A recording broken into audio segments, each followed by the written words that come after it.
Everyone is here. Bom dias. Tudo bem? Fala português? No? Okay. English then. Or Finnish? Anybody here speaks Finnish? No? So sad. My name is Mikko. I'm working for a company called localbitcoins.com, and I'm here to have a presentation what it is to work with money in Python and how our company is working, and it's a little bit like crisscross of software development and company practices and all this Bitcoin revolution. So bear with me if you don't care about the stuff I'm talking. And let's go back to the basics. How many of you know what's this? Please raise your hands. Yes, this is I call this a paper. And in Finland we have a paper industry, and we know that the paper goes away. As you can know that in the internet, services like books, videos, movies, they have all go to internet and electronic versions, and you don't anymore go to shop to buy DVDs. So it's just a natural step that the money also goes to the internet, and everything will be replaced online stuff if you are doing business online. Which brings me to Bitcoin. Bitcoin is a virtual currency, and it's very, if you are a software developer, it's very, very handy, because you can actually go to your shell prompt and you can just give your Unix commands. Send money, get money, and that's how easy it is. It's like very easy. The other thing, it works everywhere. For example, I had a friend from Australia who tried to book flights in Brazil. He actually booked the flights, but they had cancelled the flights because they couldn't process Australian credit card payments. That kind of things don't happen with Bitcoin. Also, if you are dealing with credit card payments, it's very common that you are accepting money from a stolen credit cards, and it's actually the merchant who is it's the shop owner who is going to need to pay all the costs. It's never the credit card owner who is losing his credit card and he always gets the money back. But it's the merchant who is taking the payment. Also, with the Bitcoin, it's more or less inflation safe. If you compare it to Argentinian peso, anyone from Argentina? So you know that the Argentinian peso is going like this, and the Bitcoin is going like this too, but it's almost the same. So it actually makes more sense to have Bitcoins than pesos. And the other one is that you are in the control of money. What happened in Cyprus, in Europe, that the government just came in and took all money from your bank account. It can't happen with Bitcoin because you are in control of your private keys, how to make transactions. And this is how Bitcoin economy works. First, you have this Bitcoin mining, that somebody is creating those Bitcoins. It's not very interesting anymore. It's mostly Chinese people doing that with the hardware factories and stuff like that. And those miners sell it to the centralized exchanges where we have speculators. A little bit like in stock market, they are hedging Bitcoin value up and down and try to make money out of the cost differences. And after that, we are a little bit closer to a normal person. We have in-person exchange, like you go to meet some person, like you come to me and say, I want to buy Bitcoins, and you give me reais, and I give you back Bitcoins. It's like person to person. And then when you have those Bitcoins, you can go to online and buy some books or movies or whatever with them. I could say that you could buy drugs, sex, and rock and roll with Bitcoins, but let's say that you can buy domains and virtual private servers and stuff like that. So it sounds more legal. And if you want to build your own service where you're accepting money, we have a Django project which you can use. And if you want to know more about this, you can just come to and knock me, and I will explain you how it works. But I don't want to go into technical details in this presentation. And then this is our website I'm working right now. We have 10,000 Actually, that's wrong. It's 10,000 visitors per day, 500 new users per day, and about 350,000 US dollars goes through the website every day. So it's a okay business, and I think we have like 4% of all public Bitcoin exchange markets in the world. So it's happening on our website, and it means that it's very popular, and we get already some kind of scalability problems with the process. And how the local Bitcoins fits on this map is that we are an in-person exchange that you can, it's like an eBay. You can put an advertisement our website, and in advertisement you say that, okay, I'm selling or buying Bitcoins with Brazilian bank transfer, and this is my exchange rate.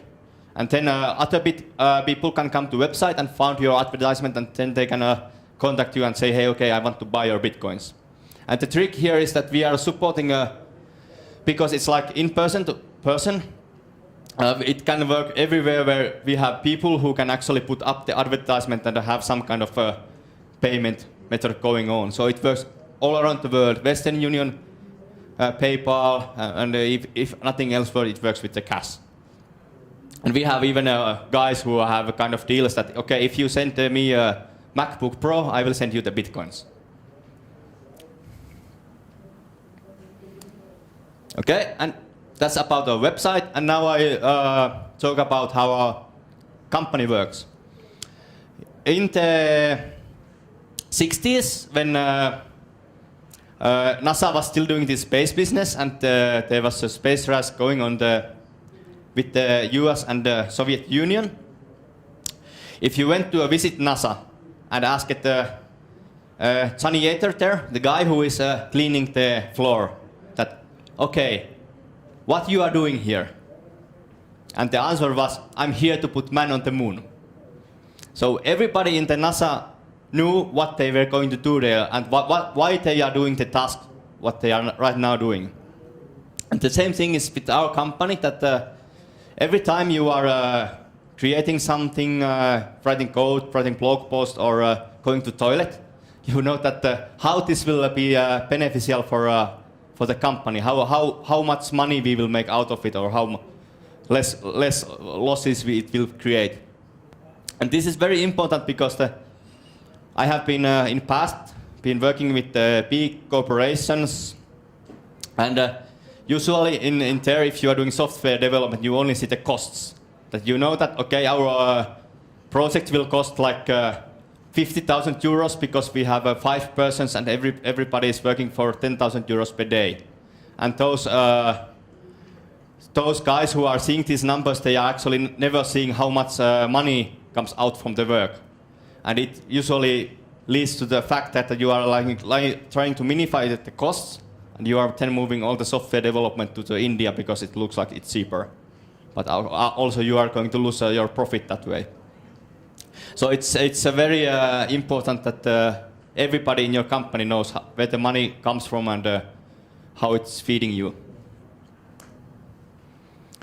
Then in Finland we have a company who is doing taxi business. And if you go to work for this company, and it doesn't really matter what you are going to do. If you are building a website or if you are going to be the CEO of this company, the rule is that for first 2 weeks you are going to drive a taxi. So you are putting the taxi man hat on, and you are just going to do the very, very basic work, what's the business is all about. And this way you can learn actually through your own experience what is it. And in Microsoft they had the saying that when you are working with the Microsoft, you are eating your own dog food, because you need to use the Microsoft tools your own company is making. Then one Linux company changed it that, okay, we are doing SUSE Linux, so we are drinking our own champagne because they didn't want to call their SUSE Linux a dog food. But in our company, we call that we are eating our own dog shit. It's so the code we are writing is so awful that it feels like sometimes that And that's when you are creating a feature, you must be also be using that feature in some point of future yourself too. And that way, if you have created this awful form and you are filling in the form first time yourself, you see how awful is it, and then you go and fix it.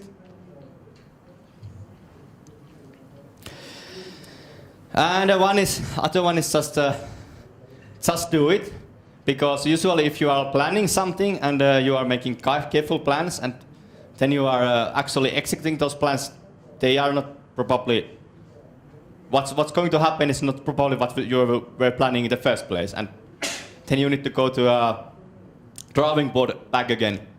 So our philosophy is that we just do some crap, then we put it out, and then we if it's crap, and it always is, then we fix it later and see how it goes, because of it doesn't really make sense to prepare everything perfectly beforehand. You are losing time, and your users are waiting, and so on. So we just put it out, and then we will see what happens, and we will fix it later. We are not really worried about like Chinese and Japanese people that, okay, I made a failure, and then you take this katana and seppuku. So it makes more sense to just try it, and then you fail, and then you fix it. And then some bits about financial websites, because you're dealing with the bitcoins. It's a huge player in the gray and black markets, and it means that our website is website and users. It's mostly the users. They are constantly being attacked, so that they want to steal the bitcoins from those users. And it's a really pain in the ass when the Russian hackers are trying to attack your website every day. So first of all, I want to say that the first rule is that use Python. Because if our founder would have been using PHP, we would be already out of business, because the site would be hacked like 50 times. Or if he would be using something like a Java or a Microsoft C#, we would be still like writing the service, and it wouldn't have been launched yet. So Python is actually the key that why we are still business. Other one is it's really a simple thing. I'm not sure if anybody knows this. It's I can show it. It's it's an app. It's called the Google Authenticator, and if you probably won't see, but there's a timer going on, and for every 1 minute you get a new code. And when you log into the website, you need to give this code, which is unique for that moment of time. And this kind of simple thing, it's a free, and this is not like it's an open algorithm, and it's a standard and stuff. So it's not anything Google specific. It's very easy to integrate on your website. And when you put that there, you can be sure that you get rid of all these password hacking problems, that someone has a stolen password and then they go there and steal our bitcoins and so on.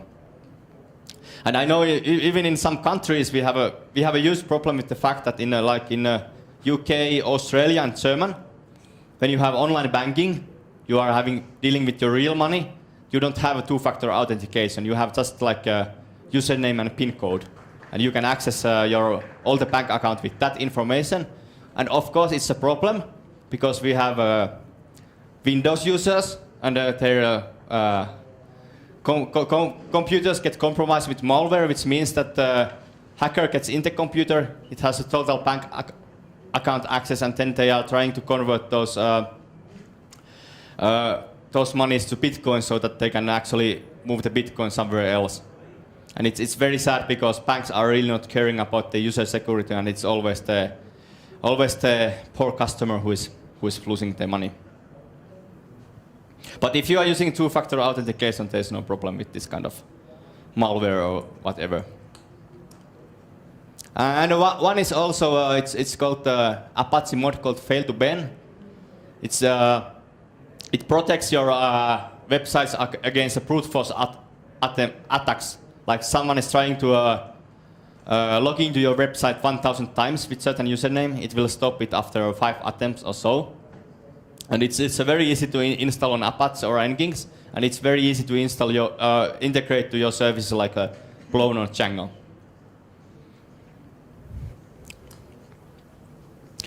And one more thing is it's called, because we are having this philosophy that just do it. It means that after we have done it, our server is probably crashing all the time.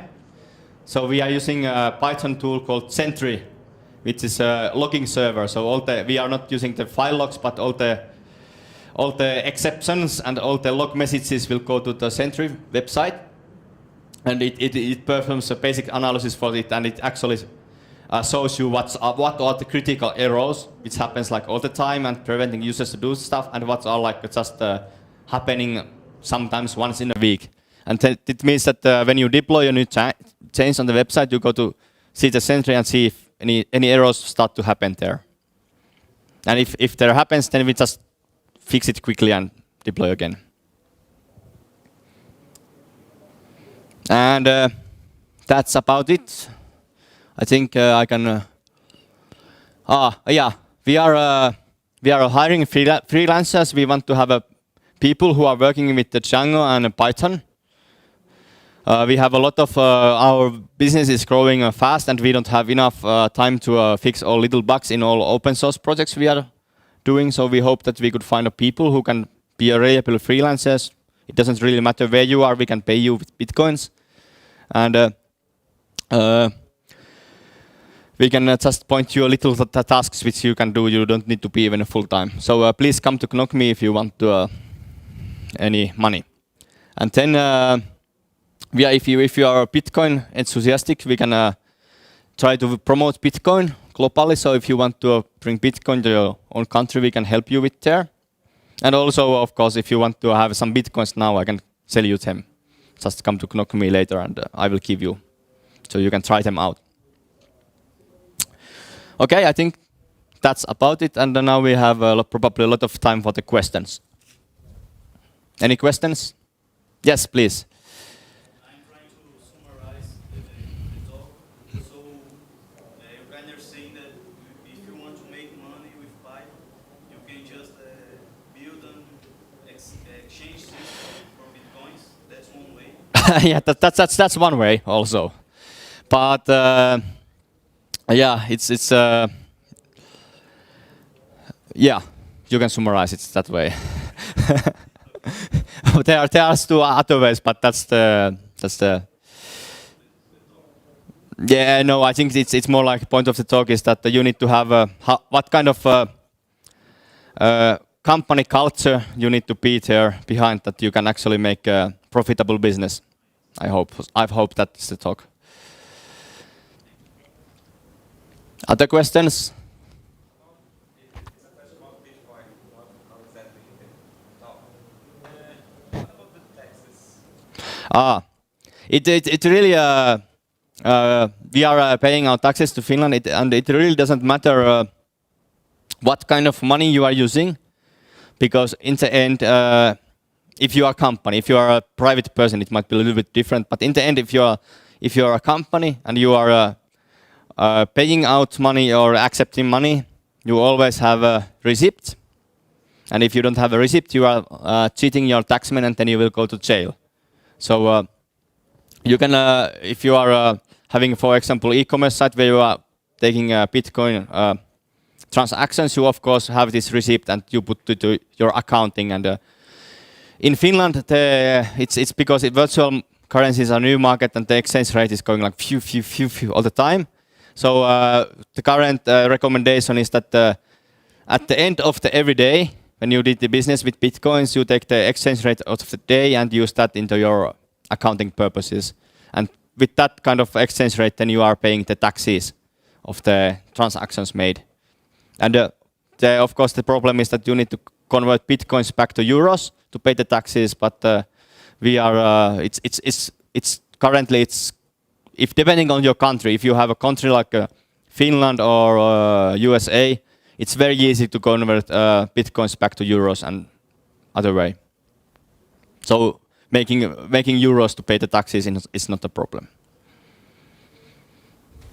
Any other questions?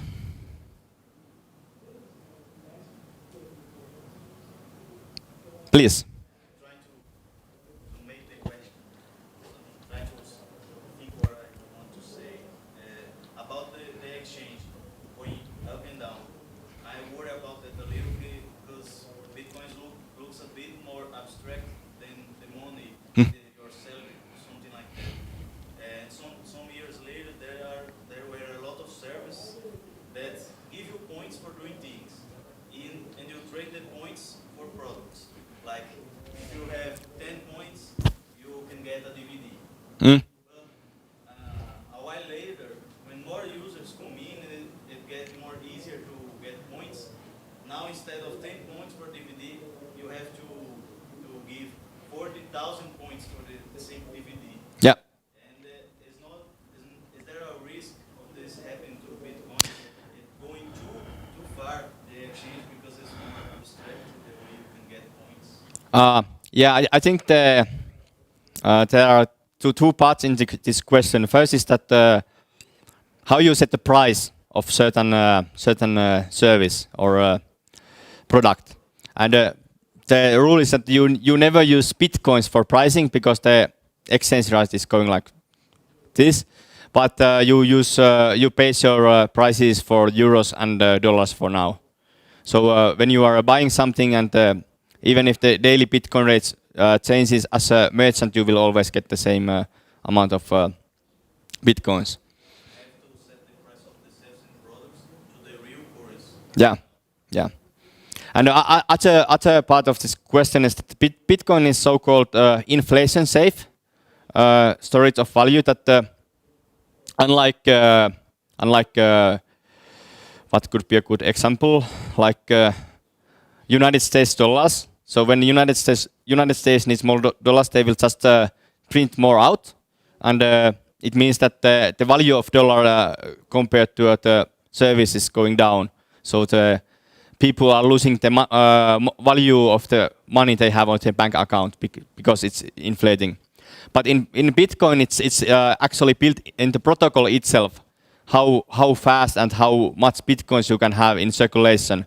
So more Bitcoin mining comes to the network.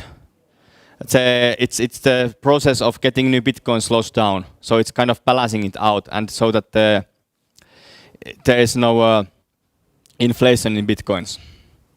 And it actually leads to the other problem is that when people get Bitcoins, they just want to sit on top of them and not to use them because of it's guaranteed that in some of the futures those Bitcoins will be the double value.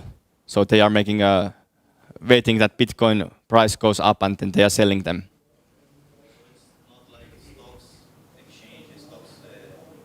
Yeah, because it is a kind of upper limit for Bitcoins, and it's 21 million Bitcoins in the protocol itself, and now half of the Bitcoins ever have been created, and the other half is left. It's getting more difficult, and I think it was 2040 when the last Bitcoin has been created, and then we don't have any more new Bitcoins.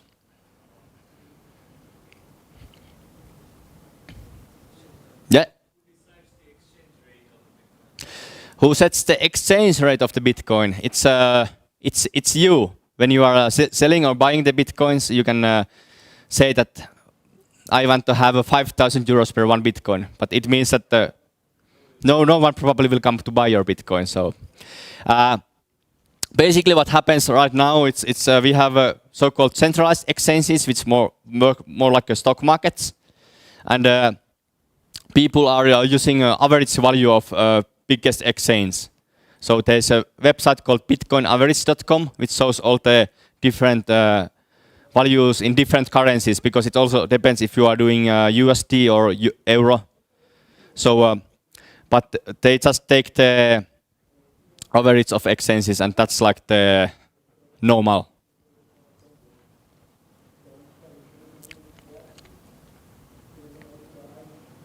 Any more?